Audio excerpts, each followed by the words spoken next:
입니다. 히브리서 11장에 별칭이 하나 있습니다. 무슨 장이라고 하지요? 믿음장입니다. 그러면 11장에 믿음이라는 단어는 대체 몇 번이나 나올까요? 너무 어려운 질문이지요? 제일 첫 번째 절부터 나오고 있습니다. 믿음이라고 하는 단어가 나오는데 히브리서는 장이 넘어갈 때마다 기차놀이 하듯이 앞에 장에서 단어를 하나 물고 혹은 문장을 물고 따라 들어온다 그랬습니다. 10장 39절에 보니까 우리는 뒤로 물러가 멸망할 자가 아니요 오직 영혼을 구원함에 이르는 믿음을 가진 자라. 어떤 믿음입니까? 구원함에 이르는 믿음.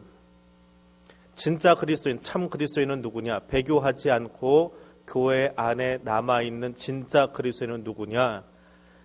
구원에 이르는 믿음을 가진 사람들이다 라고 하는 겁니다. 그럼 대체 그 믿음이 뭐냐? 그것을 이야기하는 것이 11장입니다. 기차놀이 되지요? 11장에 가서 보니까 믿음은 이런 것이다 라고 나옵니다. 1절에 다시 한번 같이 읽겠습니다.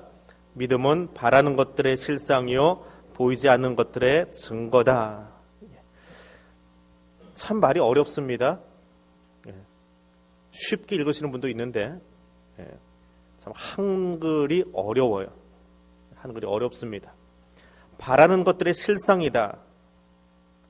바라는 것, 바란다라고 하는 것은 시간적으로 미래의 것이지요. 미래의 것입니다. 보이지 않는 것들의 증거다. 보이지 않는다. 그것은 시간적으로 현재 것입니다. 현재 여기 존재는 하는데 보이지 않아요. 여기 하나님이 와 계세요. 성령님이 말씀을 들을 때 그 말씀을 깨닫고 은혜 가운데 머물 수 있도록 성령님이 지금 여기 임재해 계십니다. 진짜 아멘 할 때 쓰는 아멘 안 해요, 한국 사람들은. 믿습니까? 그러면 아멘 할 거예요, 이제. 그 이상한 버릇 버리세요. 믿습니까? 해서 아멘 하는 게 아니에요. 정말 하나님의 존재에 대해서 믿어야 될 때 아멘 하시는 거예요. 저는 장로교 목사지 순복음 목사가 아니기 때문에 순복음식으로 아멘 하라고 하지 않습니다. 성경 말씀이 들려지면 거기에 대해서 아멘 하시고요. 성경 말씀이 분명히 내게 다가와서 은혜로 믿습니다라고 할 때 아멘 하시는 거예요. 성령님이 여기 와 계십니다. 그 성령님이 여기 와 계시는데 아멘 하고 믿는데 눈에 보이세요? 안 보이지요. 그게 현재 사건이라는 거예요. 보이지는 않아요. 보이지 않는데 그것의 증거, 보이지 않지만 성령님이 여기 계신다라고 하는 것을 증언할 수 있는 것이 뭐라고요? 믿음이라는 거예요. 성령님이 여기 계십니다라고 하는 것을 믿는 거예요. 눈에 보이지 않지만 현재의 사건입니다. 그럼 미래의 사건은 무엇이냐? 바라는 거예요. 천국을 바라보고 있습니다. 천국은 미래 사건이지요. 물론 여기 와 있지만 아직 완전히 임재하지 않은 천국의 사건, 그것은 우리가 바라는 것들이에요. 근데 그 천국을 바라보는 그것들을 우리가 눈으로 당겨서 천국이 어떻게 생겼다, 어떤 곳이다라고 하는 것을 말씀을 통해서 볼 수 있는 것, 그게 실상이에요. 미래 사건이지만 현재에서 믿음 때문에 알 수 있는 것, 혹은 있다라고 확신할 수 있는 것, 그것이 믿음이다라고 하는 겁니다. 당대에는 성취되지 않았지만 분명히 이루어지는 것으로 알고 그것을 붙잡고 현재를 살아가는 사람들, 그 이야기가 히브리서 11장의 예화로 등장하고 있는 겁니다. 지금은 보이는 세상을 살아가고 있지만, 눈에 보이는 세상, 내가 지금 앉아있는 의자나 이 건물이나 혹은 끝나고 나서 걸어가게 될 고덕상의 골목이나 보이는 세상을 살아가고 있지만 또 무엇을 바라고 있습니까? 하나님의 나라를 바라고 살아갔던 믿음의 영웅들을 오늘 여기서 보여주고 있고, 너희도 그 사람처럼 살아가라라고 하는 것이 11장의 이야기입니다. 실상이다라고 하는 것은 확신하는 거예요. 그게 있다라고 확신하는데 아직 보이지는 않습니다. 근데 최종적으로 다가와요. 골목을 지나가다 보면 그림자가 이렇게 올 때가 있습니다. 그림자를 보면 지금 내가 꺾어져야 될 골목 저쪽에서 자동차가 나오고 있는지 사람이 걸어 나오고 있는지 그림자만 보고도 알 수 있어요. 근데 좀 이따가 골목을 꺾든지 아니면 그 사람이 먼저 나오든지 해서 실제를 볼 수 있지요. 그게 실상이라고 하는 단어예요. 밤길을 걷다 보면 옆에 골목에서 서치가 비춰집니다. 서치의 크기를 보면 이게 자전거 앞에 달려있는 후레쉬인지 아니면 자동차의 전조등인지 알 수 있지요. 아직 내가 자전거를 본 것이나 혹은 승용차를 본 것은 아니지만 앞에 나와 있는 다른 것을 통해서 저쪽에서 지금 다가오고 있는 것이 무엇이니까 내가 걸음을 늦추든지 좀 돌아가든지 해야 되겠다라고 하는 것을 알 수 있습니다. 그것이 실상이라고 하는 거예요. 보이지 않는 것을 보이게 하는 것, 실제처럼 있다라고 형상화시킬 수 있는, 아직 눈에 보이지 않지만 있는 것처럼 형상화시킬 수 있는 그것이 뭐라고요? 그게 믿음이에요. 지금 믿음만 설명하고 있는 거예요. 그게 믿음이에요. 하나님 나라가 보이지는 않습니다. 근데 하나님 나라가 어떤 것인지를 성경을 통해서 내가 배우고 읽고 알아요. 아직 경험해 보진 않았어요. 그런데 그 하나님 나라를 그림자처럼 내 삶 속에서 경험을 해보는 거예요. 혹은 구역에서, 혹은 여전도에서, 혹은 가정에서 경험을 하면서 이게 천국이다라고 말할 수는 없지만 경험한 그런 그림자 같은 내용들을 통해서 장차 내가 가게 될 천국은 이런 거야 라고 말할 수 있게 되는 그것이 믿음이다 라고 하는 겁니다. 그래서 육체를 가지고 살아가고 있지만, 육체에서 시작했지만 육체에 머물지 아니하고 천상에 있는 실제, 장차 우리가 가게 될 하나님의 나라, 하나님의 도성, 히브리서에서 이야기하는 영원한 도성, 그 본향을 마치 지금 내가 경험하는 것처럼 알고 말하고 있는 것, 그게 뭐라고요? 믿음. 그게 믿음이에요.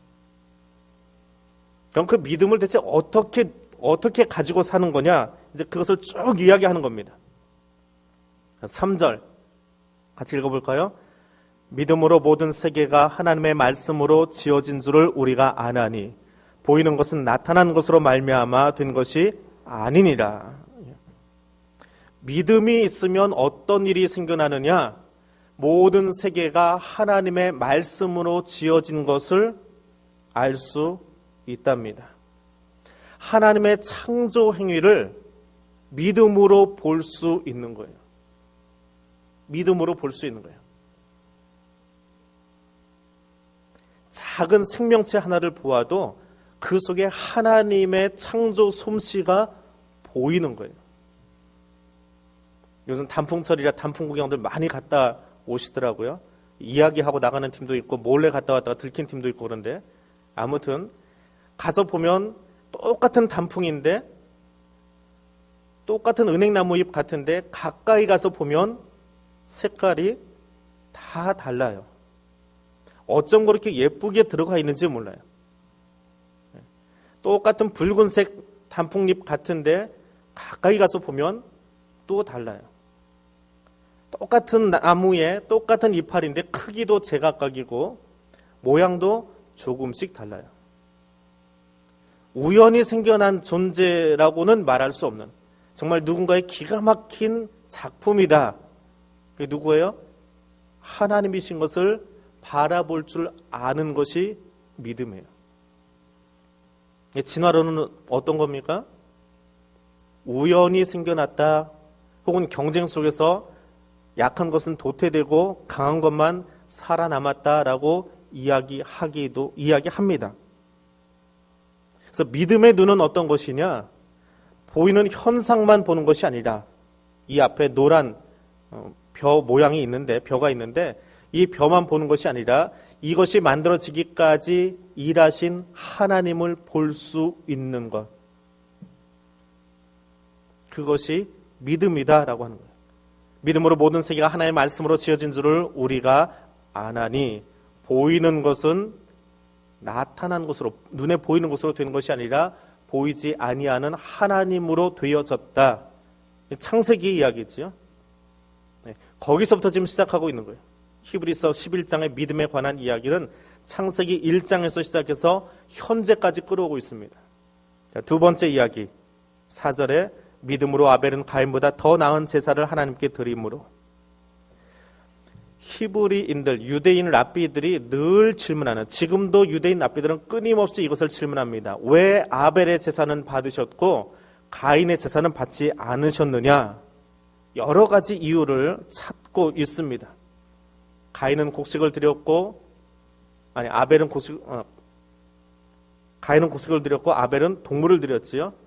하나는 피의 제사를 드렸고 하나는 피가 없는 제사를 드렸습니다. 그것 때문에 그럴까요? 가인은 자기 마음대로 자기 생각대로 드렸고 아벨은 하나님 중심으로 했다. 여러 가지 답이 있습니다. 그런데 히브리서 기자는 한마디로 이야기해요. 아벨의 제사는 어떤 제사요? 믿음의 제사예요. 믿음의 제사를 하나님이 기뻐하셨다라고 하는 거예요. 하나님이 그 예물에 대해서 증언하셨어요. 하나님이 증언하셨어요. 하나님이 그 예물을 받으셨다라고 하는 것은 너희의 제사가, 너희의 예배가 내가 인정할 만하다라고 말씀하신 거예요. 그것이 아벨의 제사예요. 그럼 오늘 우리 제사는, 오늘 우리의 예배는 어떠해야 될까요? 내 방식대로, 내 마음대로, 내 생각대로, 내 좋은 대로 드려놓고 그것이 예배 잘 드렸습니다라고 말하는 것, 그건 예배가 아니에요. 예배는 누구의 뜻대로? 하나님의 뜻대로. 누구를 기쁘게 하기 위해서? 하나님을 기쁘게 하기 위해서. 예배 드리고 나서 내가 기쁘지 않았다고 해서 예배가 잘못된 겁니까? 아니요. 예배 드렸는데 실컷 두드려 맞고 나갈 때도 있어요. 예배를 드렸는데 폐부까지 다 찔려가지고 만신상이 돼서 나갈 때도 있습니다. 오늘따라 왜 나한테만 그렇게 쏟아붓고 있는지 만신상이 돼서 나갈 때도 있어요. 이게 누가 기쁘면 되는 거예요?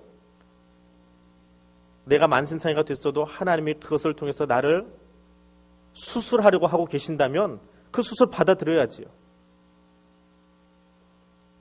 늘 깨끗하게 말씀 들으면 행복하게 그렇게 예배가 끝나는 줄 아십니까? 그렇지 않아요. 생각지도 못한 예배 속에서 하나님을 경험하고 하나님을 만나고 다 부셔지고 가루가 돼버리고 흐느적흐느적하고 나갈 때가 있어요. 그런데 하나님은 기뻐하세요. 하나님이 만지셔서 그렇게 바꾸어 가고 있으니까. 아벨의 제사가 그거예요. 에녹은 어떻습니까? 5절에 보니까 믿음으로 에녹은 죽음을 보지 않고 옮겨졌으니 하나님이 그를 옮기심으로 다시 보이지 아니하였느니라. 그는 옮겨지기 전에 하나님을 기쁘시게 하는 자라 증거를 얻었느니라. 에녹이 천국 올라간 이야기, 죽지 않고 천국 간 이야기가 중요한 것이 아니라 히브리서 기자의 관점은 무엇이냐 하면 그가 믿음 생활하는데 어떤 생활을 했느냐? 옮겨지기 전에, 그가 천국으로 옮겨지기 전에, 승천하기 전에 하나님을 기쁘시게 하는 삶을 살았다라고 하는 거예요. 그럼 다른 사람들은 어떻게 살았다는 거예요? 에녹을 이렇게 묘사하는 것은 다른 사람은 어떻게 살았어요? 그렇게 어렵게 생각하세요. 하나님을 기쁘지 않게 만든 거예요. 유다서를 읽어보고 유대 문헌들을 읽어보면 죄악이 가장 관영했던 때가 에녹 때부터 시작했답니다. 그래서 하나님이 에녹을 예언자로 사용하셔서 내가 이 땅을 도무지 그냥 내버려 두지 못하겠다. 너 외쳐라. 그래서 에녹이 외치기 시작했대요. 우리 구약 성경에는 없는 이야기입니다. 그래서 에녹이 외치기 시작했는데 몇 년 동안 외쳤어요? 에녹이 누구를 낳았지요? 아주 오래 산 사람 하나 낳았잖아요. 얼마나 살았어요? 별걸 다 기억하시네요. 평상시에는 대답 안 하시고 오늘 대답을 잘 하시는데 1000년 가깝게 예언을 했어요. 1000년을 예언했는데 노아의 방주에 들어간 사람이 누구예요? 몇 명이에요? 세보세요. 몇 명이에요? 8명이죠. 1000년 동안 전도했는데 몇 명이 노아의 방주에 들어갔어요? 8명이요. 오늘 나가서 전도부가 수고하고 왔는데 한 명 건졌으면 잘한 거예요? 못한 거예요? 대단히 잘한 거예요. 1000년에 8명 건졌는데 하루 나가서 한 명 건져왔으면 에녹하고 비교가 안 되게 잘한 거예요. 오늘 나가서 한 명도 못 건졌으면 괜찮아요. 에녹처럼 일한 거예요. 1000년에 8명 건졌으니까. 그 정도로 죄악이 관영했어요. 내 아들이 죽을 때까지. 노아의 홍수가 언제 일어나냐 하면 무드셀라가 성경의 그 숫자를 다 계산해보고 나니까 무드셀라가 죽던 그 해에 나버려요. 그러니까 1000년을 외치고 났는데 무드셀라 죽고 나서 노아 600세 되는 해에 홍수가 나버립니다. 여러분, 전도하고 말씀을 전하면 열심히 나가서 노방전도하고 열심히 나가서 외치면 갑자기 교회가 부흥하고 갑자기 사람이 늘어날 것 같아요? 그렇지 않아요. 인간의 죄성은 1000년 동안 외쳐도 8명만 구원의 방주에 들어가요. 그 정도로 하나님의 말씀을 거절하고 있다는 거예요. 그런데 어떤 사람, 오늘 말씀을 보니까 에녹은 그가 옮겨지기 전에 누구를 기쁘게 했어요? 하나님을 기쁘시게 했어요. 나머지는 하나님을 안 기쁘게 했어요. 그 말이에요. 에녹 때에 하나님을 가장 기쁘시게 했던 사람, 그래서 내가 이 사람은 그냥 좀 옮겨놔야 되겠다라고 하나님이 그 마음에 감동을 가질 만큼 소중했던 사람. 무엇 때문에? 에녹의 믿음 때문에. 그 이야기를 쓰고 있는 거예요. 믿음이 없으면 하나님을 기쁘게 하지 못해요. 뭘로 기쁘게 하시겠어요? 춤추어서 다윗처럼 속바지가 드러나면 하나님이 기뻐하실까요? 좋은 목소리로 설교하면 하나님 기뻐하실까요? 뭐가요? 뭐가 하나님을 기쁘게 하는 거예요? 6절에 답이 나와 있잖아요. 왜 다른 데서 찾으세요? 왜 다른 것으로 하나님을 기쁘게 하려고 내 생각, 내 방법론을 자꾸 끄집어내시냐고요? 하나님을 기쁘시게 하는 건 뭐라고요? 믿음이에요. 믿음이에요. 예수 그리스도밖에 없습니다라고 하는 그 믿음이 하나님을 기쁘게 한대요. 다른 인간의 방법으로 하나님을 기쁘게 하려고 하지 마세요. 잠깐은 내가 즐거울 수 있어요. 하나님을 기쁘시게 하는 것은 믿음이에요.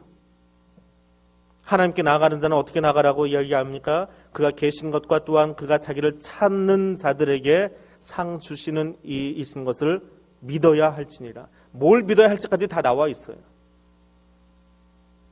성경을 안 읽으니까 성경 덮어놓으니까 다른 것으로 하나님을 기쁘게 하려고 하는 거예요. 다른 모양을 내고 다른 행사를 하고 다른 프로그램으로 하나님을 기쁘시게 하려고 그래요.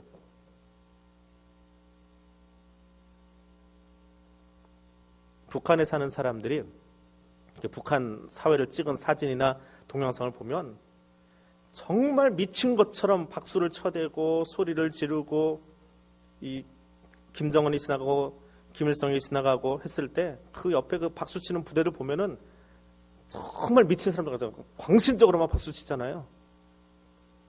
왜 그래요? TV 카메라가 그들을 찍고 있을 때 거기에 내 얼굴이 나오잖아요. 지금 저기 나오고 있잖아요. 거기에 내가 김일성 수령, 어버이 수령께서 지나가실 때 그분 존엄해요. 그 사람들은 그렇게 표현합니다. 존엄이 지나갈 때에,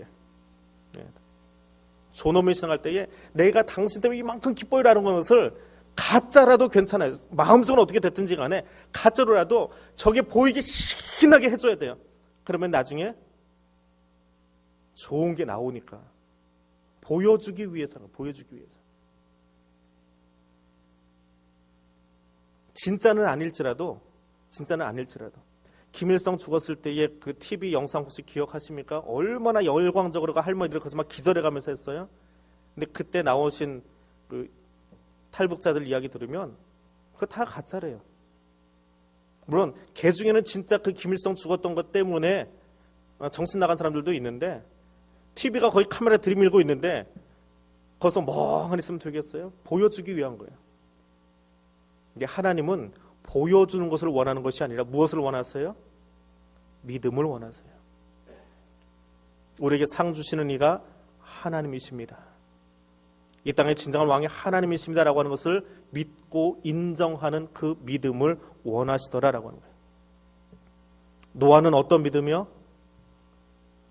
보이지 않는 일에 경고하심을 받아서 경외함으로 방주를 준비했어요.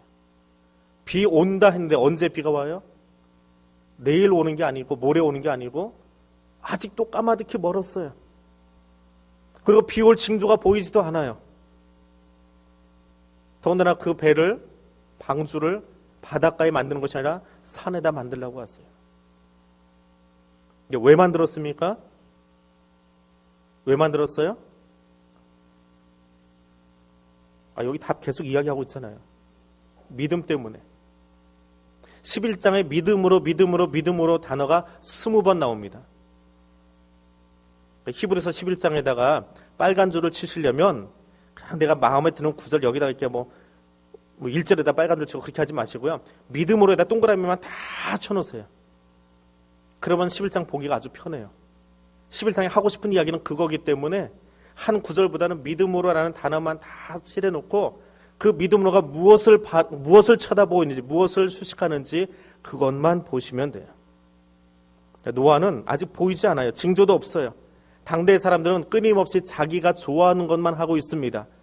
근데 노아는 하나님이 비 내린다 했으면, 심판하신다 했으면 하는 거예요. 반드시 하는 거예요. 그래서 방주를 지었어요.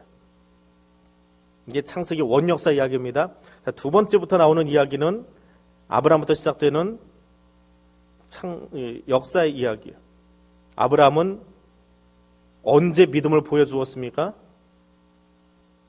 아브라함이 자기 믿음을 언제 보여주었어요? 언제요? 자, 8절 같이 읽겠습니다. 같이 읽습니다. 믿음으로 아브라함은 부르심을 받았을 때에 순종하여 장래 유업으로 받을 땅에 나아갈새 갈 바를 알지 못하고 나아갔으며. 언제요? 언제요?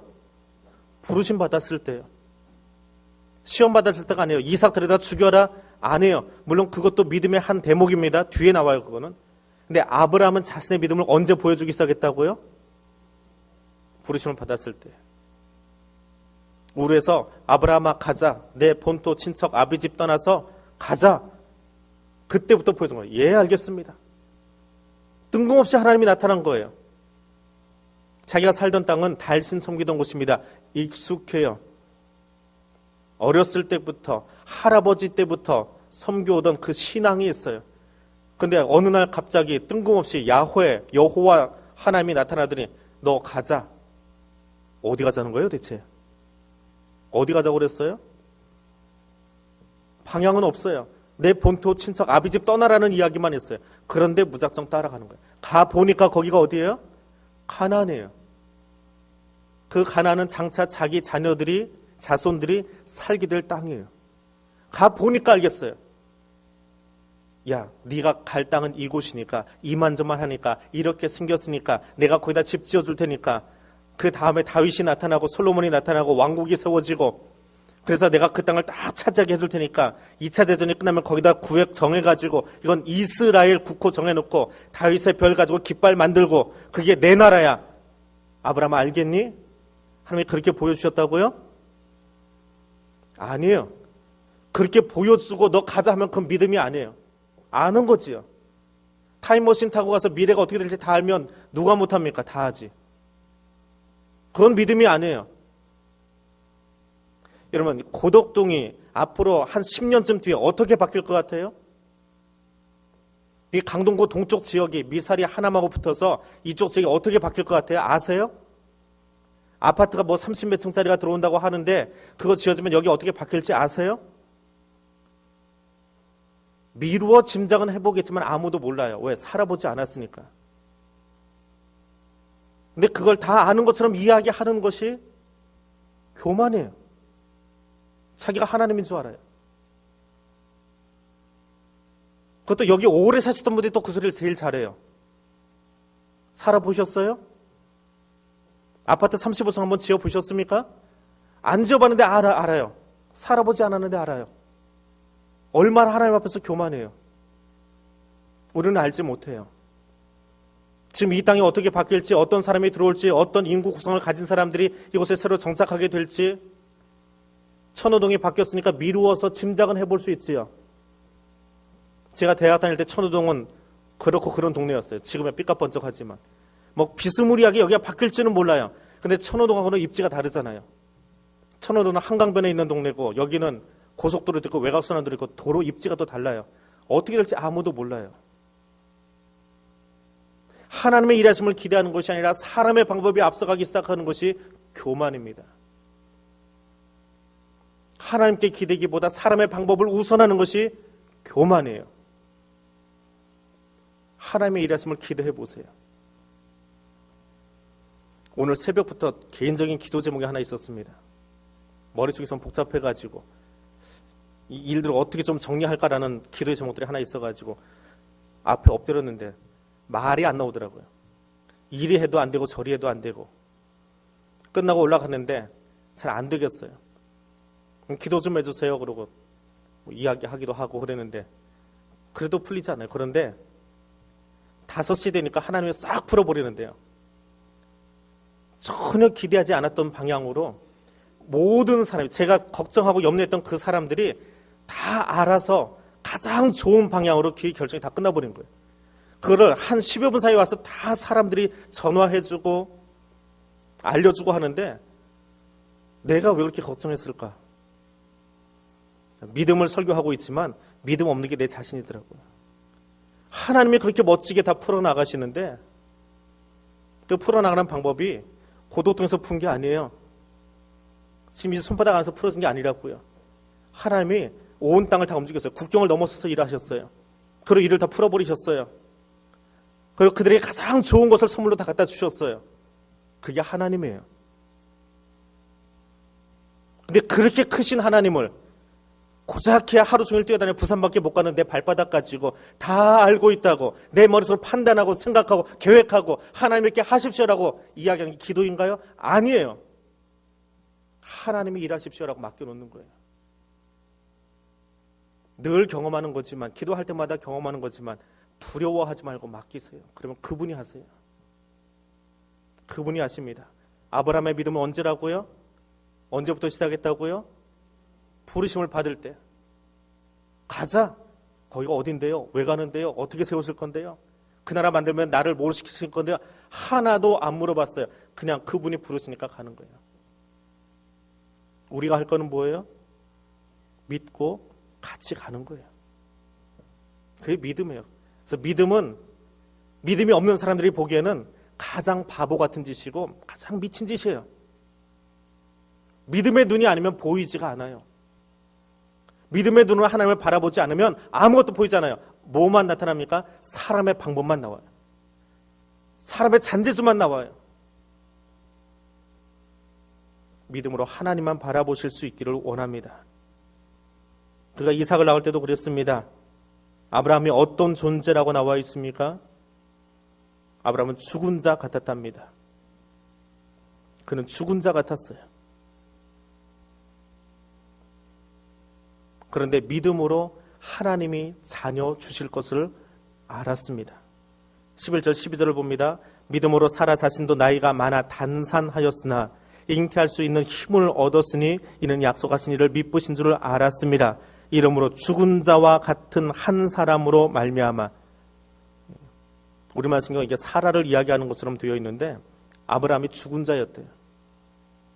남자로서의 기능은 다 떨어져 버린 사람이에요. 없는 사람이에요. 죽은 자였어요. 그런데 믿음으로 아브라함 바라보고 있어요. 하나님이 주신다면 주는 거예요. 하나님이 하신다면 하는 거예요. 하나님의 능력을 제한하지 마십시오. 하나님의 일하심을 제한하지 마십시오. 안경을 끼고 봐도 제 시력이 1.2밖에 안 돼요. 하나님의 시력은 얼마나 될까요? 비교할 수 없는 그분을 이 눈 가지고 쳐다보는 것 가지고 하나님 제한하지 말라고요. 제 악력 아무리 세다고 해도요, 콩나무 들고 아무리 힘을 줘도 깨지지도 않아요. 근데 하나님이 나를 쥐면 어떻게 될까요? 하나님의 우주를 이 손에다 쥐고 흔들어 보면 어떻게 될까요? 근데 이 손 가지고 다 하려고 교만하게 하나님 흔들지 말라고요. 그건 믿음이 아니에요. 아브라함은 죽은 자였습니다. 그런데 믿었어요. 하나님이 내게 자손 주신다고 했으면, 그것도 하나가 아니고 어떻게 해요? 하늘의 별같이 바다의 모래같이 주신다고 했으면 주시는 거예요. 나는 죽은 자이지만 반드시 주실 거예요. 그것이 믿음이에요. 그걸 누가 말이 된다고 합니까? 그게 어떻게 이성적으로 설명이 되어집니까? 어떤 합리적인 도구를 갖다 들이밀어서 그걸 설명할 수 있습니까? 아니에요. 이삭을 바친 것도 그렇습니다. 이삭을 바칠 때에도 17절에 보니까 믿음으로 이삭을 드렸으니 그는 약속들을 받은 자로 돼 그 외아들을 드렸다라고 이야기합니다. 아브라함이 이삭 바칠 때에 아브라함에게 아들이 몇 명 있었어요? 이삭 하나 있었나요? 왜 서자는 아들 취급 안 하려고 그랬어요? 지가 실수해서 낳았어도 지 아들이지. 그런데 왜 성경은 외아들이라고 합니까? 이 외아들이라고 하는 말은요, 독특한 아들이라는 말이에요. 이스마엘도 있고 이삭도 있지만 이삭은 아브라함에게서는 독특한 특별한 아들이에요. 왜? 약속을 통해서 낳은 아들이기 때문에. 그래서 외아들이야. 무남 동료 외아들이 아니고. 그에게 가장 독특한 특별한 감정이 들어가 있는 그 아들 내놓으라는 거예요, 하나님이. 그 아들 내놓으라 했어요. 그런데 그때 아브라함이 어떻게 해요? 믿음으로 이삭을 드렸어요. 그 믿음이 뭐예요? 18절에 보니까 그에게 이미 말씀하시기를 내 자손이라 칭할 자는 누구로 말미암아서? 이삭으로 말미암아서. 이스마엘도 있지만 이삭으로 말미암아서 될 거야 라고 이야기했어요. 그랬더니 아브라함이 믿기를 그가 아브라함이 하나님이 등이 이삭을 죽은 자 가운데서 다시 살리실 줄로 생각한지라. 내가 칼로 찔러 죽였어도 그를 살리실 거라는 거예요. 이게 유대 랍비들의 해석이고 히브리서 기자의 해석이에요. 창세기에는 없지만. 근데 성경은 이미 답을 제시하고 있어요. 하나님이 살려 놓으실 거예요. 족장이가 너무 길어지는 것 같아요. 그래서 이제만 줄이려고 합니다. 20절, 22절, 22절까지 보니까 믿음으로 이삭은, 믿음으로 야곱은, 믿음으로 요셉은 임종 때에 자녀들을 축복했어요. 어떻게 축복했습니까? 하나님, 내 아들이 결혼 잘하고 좋은 각시 얻어서 아들 순풍순풍 잘 나가지고 자손이 번창하게 해주세요. 아브라함에게 약속하신 것처럼 하늘의 별같이 바다의 모래같이 하게 하신댔으니까 내 아들들은 그래도 몇 년 살지 모르겠지만 한 30명 40명씩 낳게 하셔가지고, 그런 기도를 축복이라고 했습니까? 하나님, 내 아들은 나는 늘 나그네로 살았지만 집도 짓고 건물도 짓고 거기에 창고도 짓고 그냥 금은보화가 가득히 쌓여가지고 이 사람 잘 나눠주게 하시고, 그런 기도했습니까? 아니에요. 이삭의 기도를 보세요. 야곱의 기도를 보세요. 요셉의 기도를 보세요. 그들이 열방의 아비가 되는 꿈을 꾸면서 그들을 해서 축복합니다. 그게 믿음의 기도예요. 근데 우리는 자녀를 축복한다고 하면서 머리에 손 얹고 어떤 기도합니까? 저도 그래요. 사실은 믿음이 약해서 내 눈에 보이는 데까지만 해줘요. 내 눈에 보이는 데까지, 내가 생각할 수 있는 데까지. 이 정도 살겠지, 이 정도 버티겠지. 하나님 어떤 믿음을 요구하십니까? 그 믿음의 본보기를 여기다 보여주고 계세요. 너는 담장 너머로 뻗은 가지. 여러분, 그 축복의 기도가 어떻게 나올 수 있어요? 믿음 때문에. 하나님이 내 아들을 복주시면, 하나님이 이 가문을 복주시면 나라를 만들 것을 아는 거예요. 그냥 무대뽀로 하는 게 아니고 성령과 함께함으로 자녀를 통해서 만들어질 나라를 보고 있는 거예요. 그 사람들이 누구예요? 이삭이고 야곱이고 요셉이었더라 라고 하는 겁니다. 자, 그리고 한 사람을 더 이야기합니다. 아주 길게 이야기하는 사람이 있는데 23절에 가니까 믿음으로 모세가 났을 때에. 그럼 누구의 이야기를 하고 있는 겁니까? 그 부모, 모세의 부모가 믿음을 가지고 있는데, 어떤 믿음? 모세를 보니까 아름다웠어요. 핸섬한 아들이 아니고 아름다운 아들. 하나님이 특별한 계획을 가지고 있음을 그 아들을 바라보면서 아는 거예요. 애들이 태어나면 몇 킬로나 되지요? 기껏해야 3kg, 4kg밖에 안 되는 요만한 애들인데, 애들이 한동안은 애들을 이렇게 데리고 놀았어요. 여기 머리 딱 놔지고요, 발이 여기 오니까 이렇게 들고 애들 이렇게 장난치고 그랬어요. 좀 위험한 짓긴 하지만 저는 그러고 했어요. 애기가 요만밖에 안 해요. 근데 요만한 아이에게서 무슨 풍채가 있고 귀품이 있고 뭐 얼마나 독특한 게 있겠어요? 그런데 모세 부모는 그 어린 아이를 바라보면서 하나님이 이 아이를 통해서 가지고 계신 놀라운 계획을 본 거예요. 그러니까 바로의 그 추상 같은 명령 앞에서도 3개월 동안 숨길 수 있어요. 들켜서 내가 죽는 한이 있어도 3개월 동안 이 아이가 100일 지날 때까지. 옛날에 우리 100일 잔치 크게 했지 않습니까? 왜요? 100일쯤 돼야 사람 되니까. 그래서 100일 잔치 크게 해주고 아명 지워버리고 자를 주잖아요. 개똥이 하는 거. 그 이름 지워버리고 사람 이름 주잖아요. 그게 100일 잔치거든요. 석 달을 키운 거예요. 그러니까 우리 100일 잔치나 모세의 석 달이나 사실 의미가 같은 거예요. 이제 사람 될 때까지. 근데 사람 되니까 얼마나 목소리가 큰지 집안에 둘 수가 없어서 던진 게 아니고 갈대 상자에다 넣어서 떠내려 보낸 거예요. 그게 부모의 믿음이었어요. 그런데 그 부모의 믿음을 가지고 모세가 크니까 모세는 또 어떻게 자랍니까? 24절에 가니까 장성하여 바로의 공주의 아들이라 칭함받기를 거절했대요. 그냥 우연히 되어진 것이 아니라 모세 안에 있는 자아 정체성은 뭐냐 하면 나는 바로의 공주로, 바로 공주의 아들로 자라고 싶지 않다는 거예요. 내가 가지고 있는 우연히 갖게 된 그 신분의 어떤 특권을 가지고 내 백성을 구원하는 것이 아니라 하나님의 계획 속에서 일을 하고 싶다라고 하는 믿음이 그에게 있었다라고 하는 거예요. 그래서 하나님의 백성과 함께 고난받는 게 더 좋아요. 그리고 잠시 죄악의 낙을 누리는 것보다 왕궁에서 그거 좋은 건 먹고 좋은 옷 입고 있는 그것이 좋아 보이지만 그건 잠깐 이 세상에 몇 년 살다가 끝나버릴 인생인 거예요. 더 좋은 건 뭐예요? 하나님의 백성을 위해서 함께 고난받는 것을 좋아했어요. 그래서 26절에 보니까 그리스도를 위하여 받는 수모를 애굽의 모든 보화보다 더 크게 여겼답니다. 하나님이 자기 백성을 향해서 함께 고난당하시고 함께 눈물을 흘리시고 함께 마음에 두신 것처럼 모세도 그렇게 행동했답니다. 그것이 모세의 이야기예요.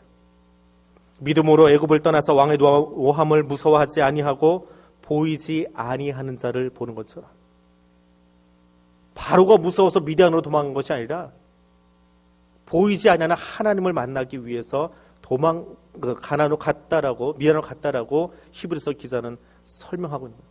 그러니까 믿음은 우리가 그냥 겉으로 드러나는 현실을 바라보는 것이 아니라 그 뒤에 그의 또 다른 삶의 가치관을 보는 거예요.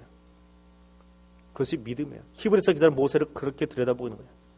유대인들은요, 지금도 미드라시라고 하는 주석서를 쓰면서 끊임없이 그 질문을 던져요. 왜 그때 성경에 나오는 이 인물이 이 선택을 했을까? 그 믿음의 내용이 무엇일까를 끊임없이 물어봐요. 그리고 그 답이 얻어지면 그걸 자기한테 적용시켜요. 그냥 사람 하나 때려 죽여서 아이쿠 나 죽일까봐 겁나서 도망간 것이 아니라 거기 어떤 하나님의 구원의 역사가 있을까? 거기 모세의 선택은 왜 그랬을까? 모세가 거기 가서 어떤 일을 했을까? 그래서 끊임없이 질문해요. 성경에 나오지 않지만 끊임없이 그걸 질문해요. 그냥 자기 상상의 날개를 펼치는 것이 아니라 하나님이 답을 주실 때까지 랍비들은 한 가지 제목을 가지고 40년 연구를 한답니다. 그 한 가지를 이야기하기 위해서. 히브리서 기자도 그렇게 대답한 거예요. 바로가 두려워서 도망한 것이 아니라 하나님을 두려워하기 때문에, 보이지 아니하는 하나님을 두려워했기 때문에. 그래서 어떤 일을 합니까? 28절에 가서 보니까 믿음으로 유월절과 피 뿌리는 예식을 정하였대요. 애굽에서 빠져나올 때에 문설주에다가 피 발랐잖아요. 이게 믿음이래요. 이게 왜 믿음일까요? 문설주에다 피 바른 게 왜 믿음이에요?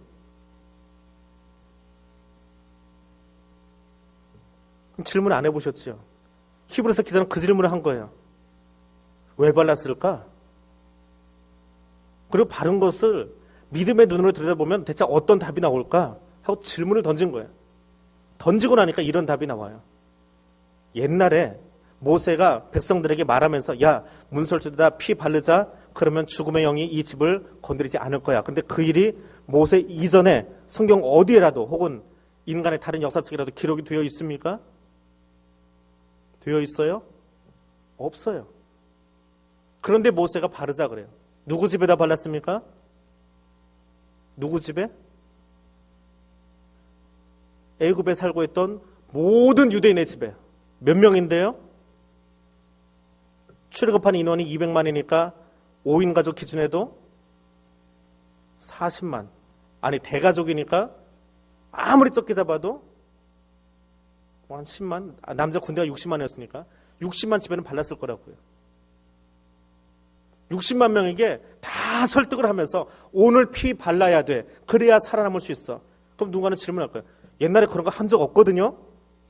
그냥 문 닫고 있으면 되지요. 우리 자네들이 죽을지 모르니까 내가 끌어안고 기도하고 있으면 되지요.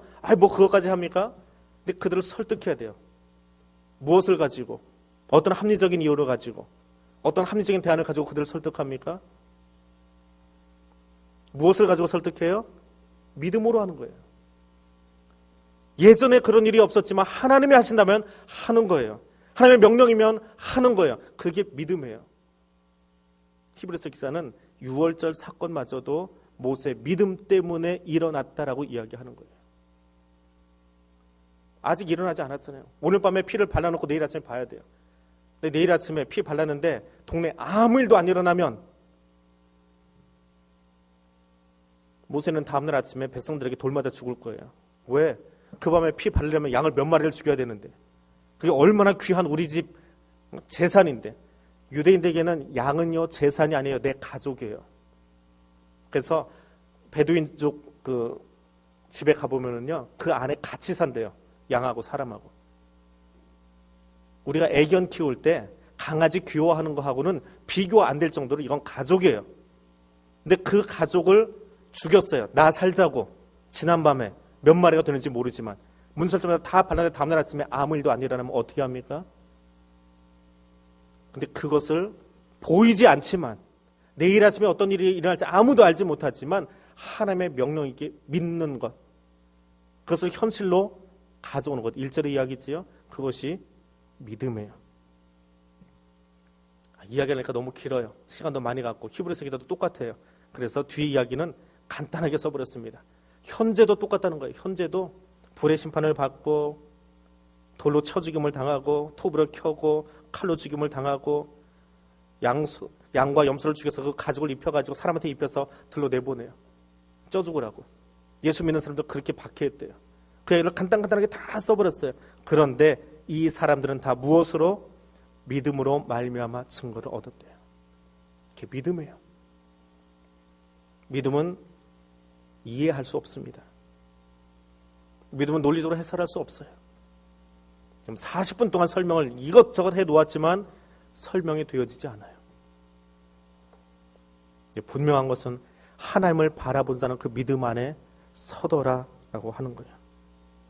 그 믿음의 행보를 보인 이유가 무엇입니까? 하나님의 나라를 바라보게 하기 위해서. 왜? 그 믿음을 저버리고 사람의 방법으로, 사람의 모양으로, 사람의 생각으로 행동하는 유대인들이 있기 때문에. 이 히브리서 쓸 때. 그리고 지금 이 책이 아직도 남아서 우리가 보고 있는 이유는 여전히 우리 가운데도 믿음으로 생활하는 것이 아니라 사람의 가장 합리적인 방법과 대안으로 일하려고 하는 사람들이 있기 때문에 그들에게 들으라고 이 책이 2000년에 쓰여지고 사그러들지 않고 지금도 여기 남아있더라라고 하는 거예요. 믿음의 행보를 보이지 않는 사람들이 주님 오실 때까지 계속하여 일어날 것을 알고 계시기 때문에 오늘 저와 여러분에게도 그 믿음의 길을 걸어가라고 명령하고 있습니다. 그러면 그렇게 걸어가면 어떤 일이 일어날까요? 다음 주에 하겠습니다. 그게 신앙의 경주예요. 12장의 믿음의 경주에 관한 이야기예요. 오늘 이 믿음에 관한 이야기를 가지고 우리가 기도하겠습니다.